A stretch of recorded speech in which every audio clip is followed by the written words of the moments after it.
আচ্ছা, আপনারা তো অনেকেই সমুদ্র সৈকতে ঘুরতে গেছেন, কিন্তু যারা যাননি তারা তো অনেক এরকম ভিডিও দেখেছেন।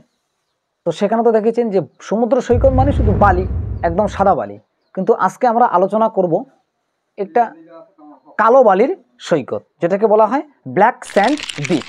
এই ব্ল্যাক স্যান্ড বিচ এটি একটি বিশেষ ধরনের সৈকত, যেখানে বালির রং কালো বা তার গা একেবারে ডার্ক হয়।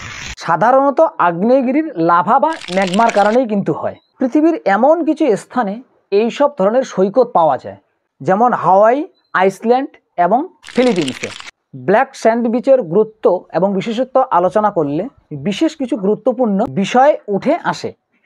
এর যদি আমরা জিওলজিক্যাল বৈশিষ্ট্য দেখি, যে ব্ল্যাক স্যান্ড বিচের বালি মূলত আগ্নেয়গিরির লাভা অথবা হই লাভা থেকে গঠিত হয়।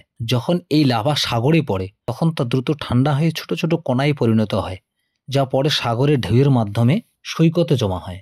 এই কণা সাধারণত পাথর এবং ধাতু সমৃদ্ধ হয়, বিশেষত ভলকানিক গ্লাস ও লোহা। এবারে আসবো সুন্দরতা এবং আকর্ষণ। কালো বালির সৈকত অনেকের কাছে একটি অপূর্ব দৃশ্য প্রদান করে, কারণ এটি অদ্ভুত এবং ভিন্ন ধরনের সৌন্দর্য সৃষ্টি করে। এখানে সাদা বালির সৈকতগুলোর তুলনায় কিছুটা গা ডার্ক এবং রহস্যময় আবহাওয়া তৈরি হয়, যা পর্যটকদের কাছে খুব আকর্ষণীয়। এভাবেই ব্ল্যাক স্যান্ড বিচ প্রাকৃতিক সৌন্দর্য এবং বৈজ্ঞানিক গুরুত্বের দিক থেকে একটি আকর্ষণীয় স্থান, যা পৃথিবীর বিভিন্ন অঞ্চলে পর্যটকদের জন্য একটি বিশেষ অভিজ্ঞতা প্রদান করে।